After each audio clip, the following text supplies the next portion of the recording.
Making video games can be as intense as the games themselves. Long hours, high expectations, and the desire to deliver fans the best Unreal Tournament yet requires focus and dedication. For the artists, programmers, level designers, audio engineers, and support staff at Epic Games, making UT3 is not just a job, it's their passion.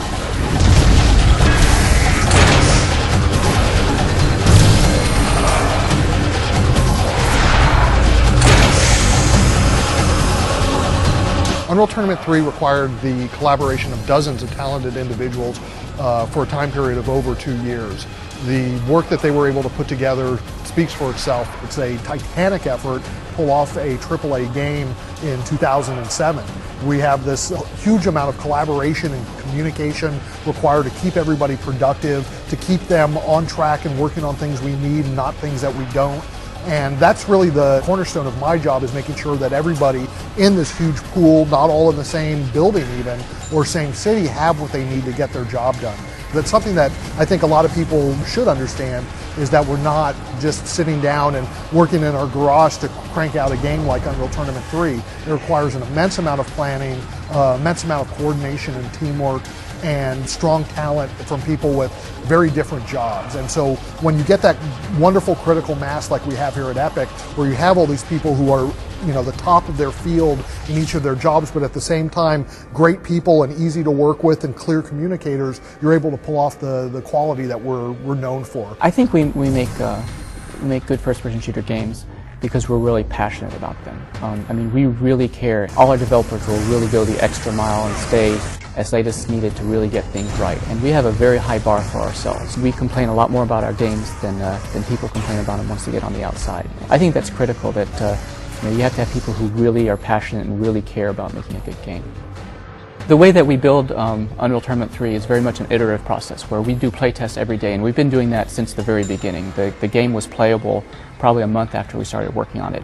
And that's a really important thing. It means that every day we can play it and review where we're going, if things are working, if things are not. And you don't go 3 months and all of a sudden realize, oh my God, we've gone down the totally wrong path. And I think that's a really important part of what is going to make this game feel really polished and really tight. We try a lot of cool new ideas, and if they don't work, we cut them. And we don't hang on to stuff just because it sounded cool and we think we can make it cool and when they're dragging the game down. With Unreal Tournament 3, what we've really tried to do is go back and look at all the different variations of Unreal Tournament and think about what worked and what didn't work and what made them great. One of the things that we've done even recently, we go back, we play Unreal Tournament 3, and we'll go back and play the old Unreal Tournaments and see, have we missed something that was part of the essence of Unreal Tournament? Are we really extending the game and making it better in all ways? And that's really been our mantra, is we want to add a lot of new and exciting gameplay, but make sure that we're building on top of something that is still Unreal Tournament at its core.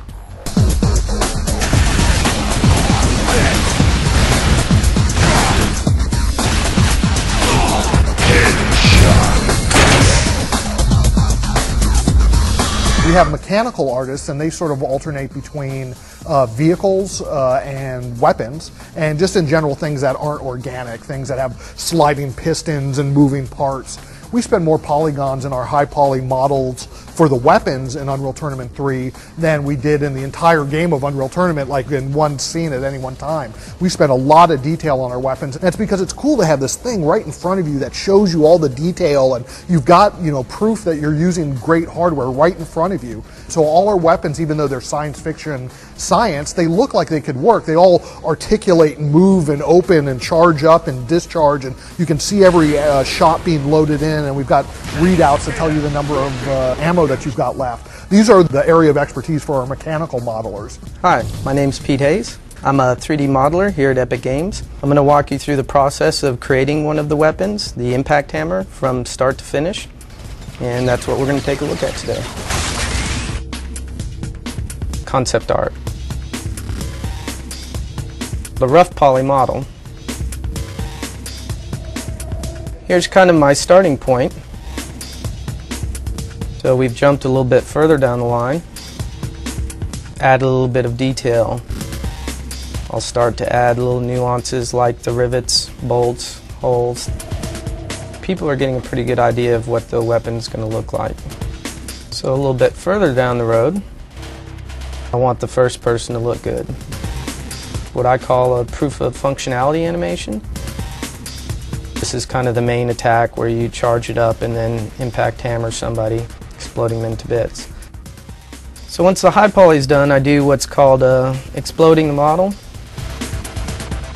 And then I do what's called a process. That's called a normal map. I'll reassemble the low poly.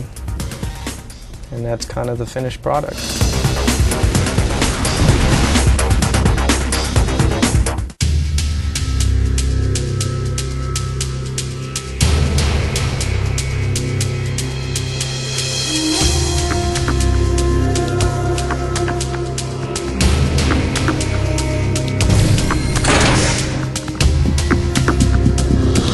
You know, there's a lot of disciplines that go into making a game like Unreal Tournament 3. We have level designers, and level designers are really where, you know, the fun is sort of gestated. That's where their job is to go and create these play spaces that even if they're just checkerboards, they're really ugly, you can still see the fun. You can still have the fun when you play it. And there's a lot of technical aspects to their job as well, namely they have to worry about performance.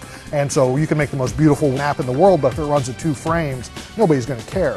And so you have to do a nice trade-off between performance and visuals at all times. Starting a level is kind of a daunting task for some people.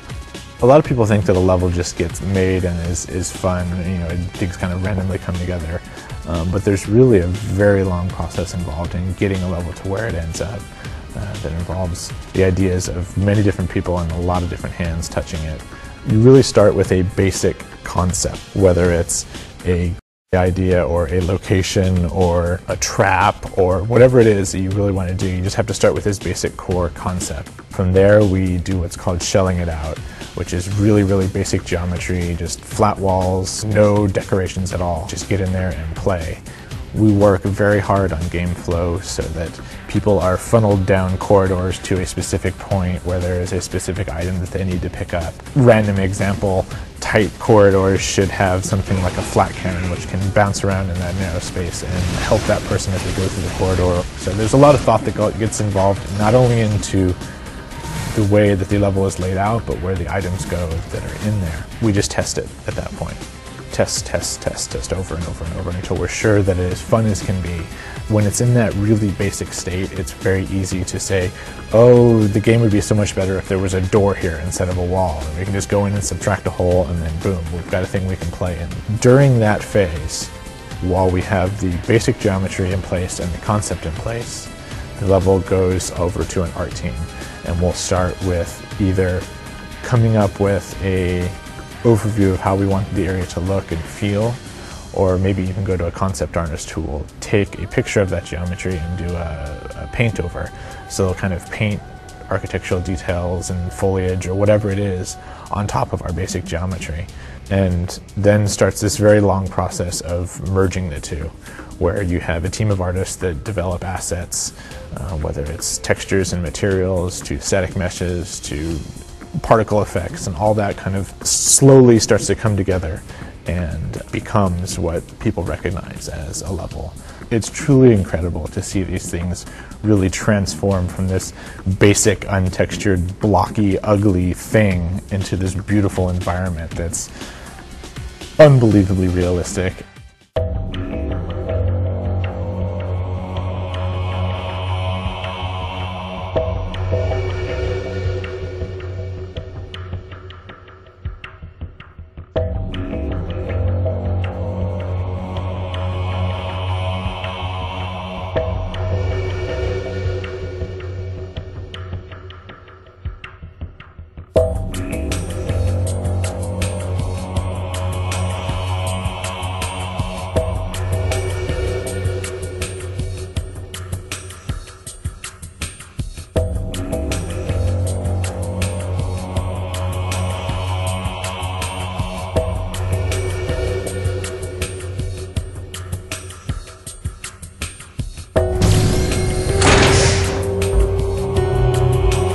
Well, I certainly think that Unreal Tournament 3 has a much more cohesive art style than any past Unreal Tournament. And one of the things that initially when we started going down this path, I thought, obviously it's a very good thing to have a cohesive art style, but I was kind of concerned that we were going to lose some of the uniqueness that Unreal Tournament was known for, of the huge variety of environments.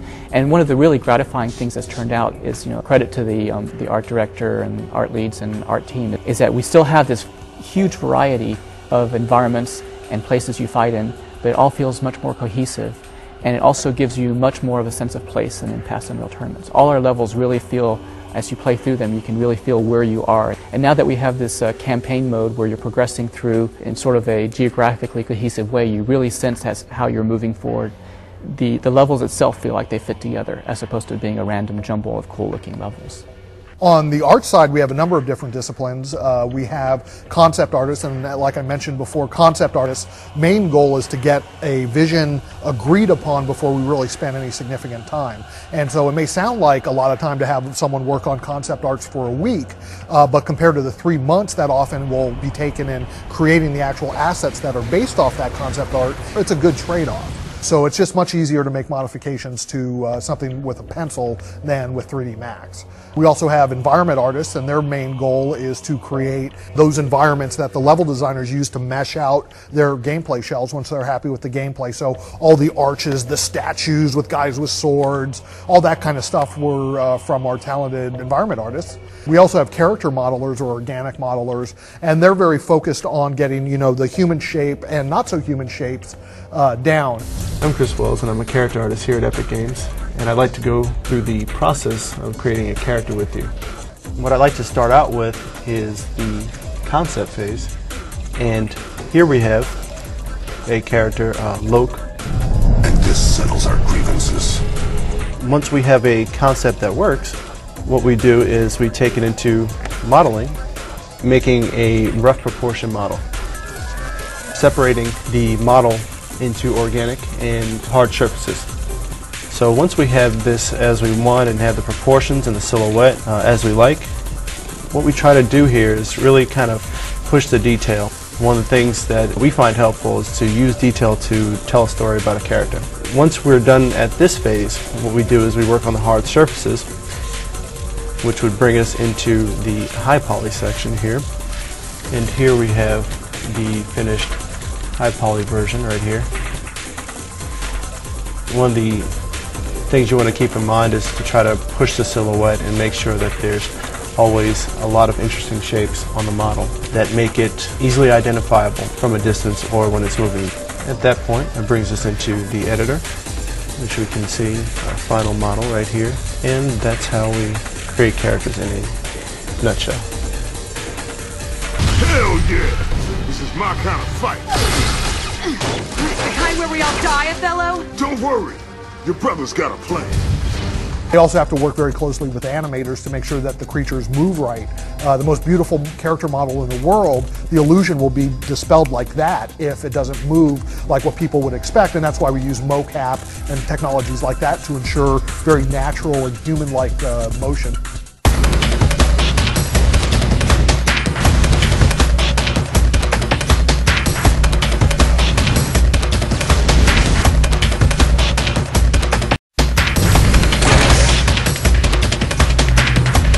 One of the real goals that we wanted to do in Unreal Tournament 3 with regards to vehicles was introduce a bunch of new vehicles without screwing ourselves from a balancing point of view. Unreal Tournament 2004 had 9 vehicles all told, and they were all pretty balanced, and so we wanted to bring those over into Unreal Tournament 3 with tweaks and improvements, but at the same time we wanted to come up with all these brand new vehicles. And the goal with them was to make a sort of like a separate but equal. So that's the way we approach the vehicles, or what are the traits that we think would facilitate balancing, but at the same time we could approach from different angles. And so if you think of a tank, it's got a very deadly primary fire but a slow rate of fire. It's got a turret that traverses, so it deals with threats in any direction. It's heavily armored, it's slow. It's got a secondary turret that you can use for aircraft or fast movers that are exceeding the traversal rate of the turret. Those were the elements that make up a tank to us. And so on the Necros side, what we came up with is the Darkwalker. And the Darkwalker is unambiguously the main battle tank of the Necros. But the first thing you'll notice is it's not treaded.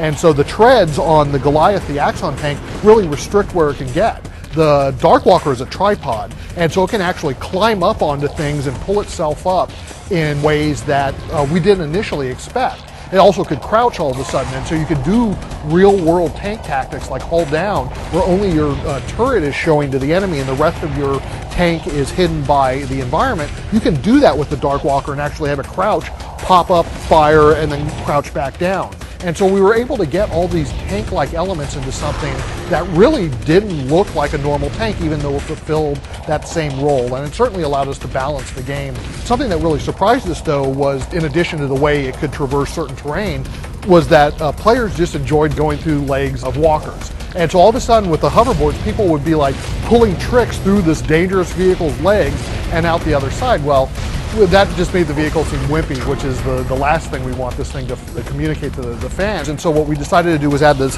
concussion effect that shoots out underneath it, ragdolling anyone. So if you're paying attention and someone goes between your legs, you can hit that, back up as they're trying to get up from being ragdolled and cook them out. And so that was a neat gameplay mechanic that we certainly didn't design. We just sort of saw the behavior and said, what should we do to address that? And then because of that, we came up with a new feature, a new weapon that actually is integral to the vehicle as the primary fire.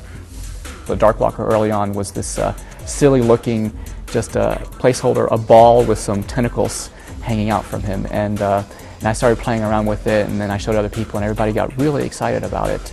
And we started putting it in play tests, and we went through all kinds of different firing modes for it and everything until we found, oh, this, the one that was perfect. And the day we put it in with the big beam of fire that just, vaporizes people, was we realized that that was it. In this version of UT3, we wanted to give the player a better visual indicator of how the vehicles would be damaged in the process of the game. So we've implemented a damage system, so that as the vehicle's taking hits and damage, it's starting to crumple, it's starting to look charred and burnt. Small fires start to appear in specific places, you start to get sparks coming from the wheel, and then once it gets towards the end of its health, you have pieces coming off, and then you really know that this thing is about to blow up and you have to get out. And then ultimately, once the vehicle has reached the end of its health, the whole thing just blows up in this explosion. And it's totally awesome. Like, it feels really good to just have a vehicle just blow up in your face, and it drives you to go and smash up other vehicles. So making those new vehicles and making them really fit into Unreal Tournament was one of the big things that we've added. And I think people will appreciate how much it extends the gameplay and how much it deepens the experience when they get their hands on it.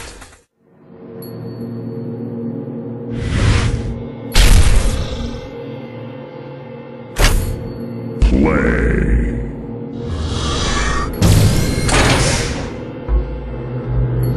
When audio production begins for a game such as this, and trying to build a map from silence up to complete sound, a lot of work and a lot of time is spent. One of the aspects of audio that I like are the ambient sound passes that were made in the maps. In UT3, we actually did a full uncompromised sound pass on every map, and so when you're in the maps themselves, they all have a unique sound to them.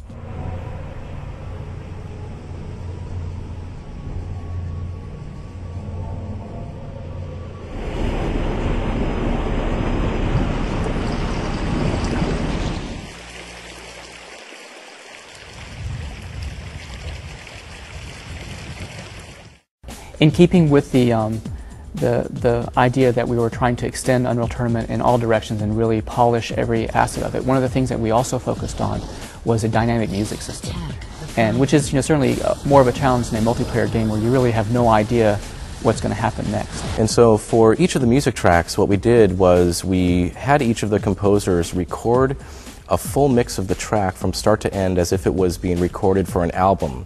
But for the in-game music, we had the composers go back and break the music track into 6 different emotional-based segments.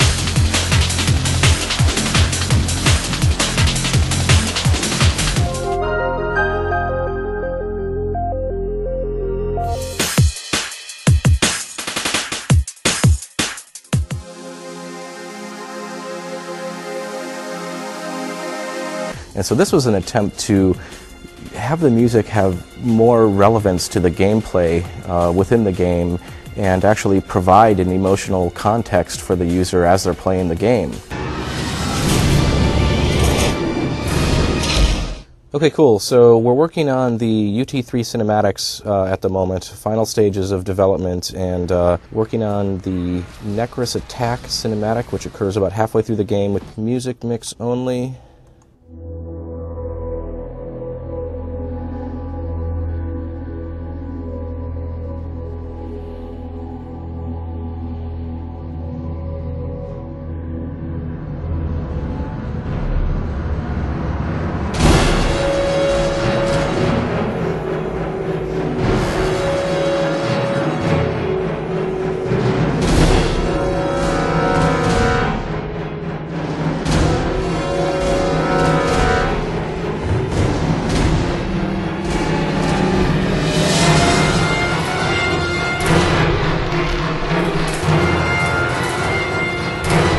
Once we get the dialogue and all the sound design and Foley in here, it's going to be a pretty busy, exciting mix.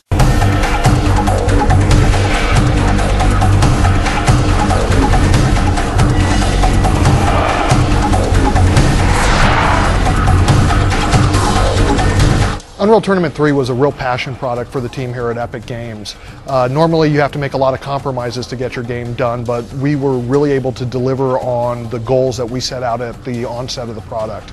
Everything that we set out to do, we more or less accomplished, and we love the final product. This is the best that we've done so far in terms of the Unreal franchise. Unreal Tournament 3 is a game that we really poured our hearts into, and we've been passionate about making it and about making the best possible game. And we really hope that the fans who buy this game, enjoy it and appreciate it and love it as much as we've loved making it.